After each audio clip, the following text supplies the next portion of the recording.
Yesterday's decision in no way impacts Del Monte Kenyans' unwavering commitment to continue with the work that started in this region back in 1970, when we turned 9,143 hectares of unused and vacant lands into a now thriving pineapple plantation that is vital to Kenya's economy.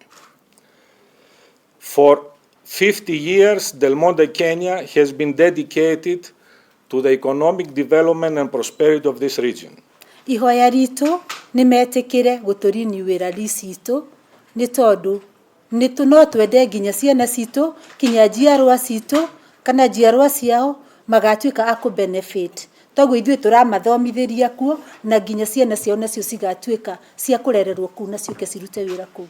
Del Monte nĩ marĩkia kũhingũka maitho merwo na mona anga gũkũ tũtikahakana, anga igoti rĩrĩ tũtingĩhakana, anga thirikari ĩno tũtingĩhakana, gavana Mwangi wa Iria na nĩ maregire kũhakwo, assembly nĩ yagire kũhakwo. Ngai baba tũgwĩka atĩa?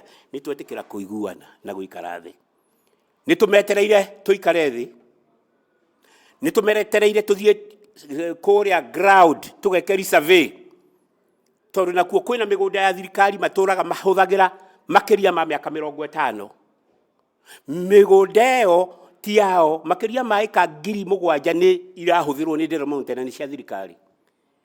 National Land Commission yoigire we director wa survey thiĩ ũrore mĩgũnda ĩyo nĩ ĩrĩkũ.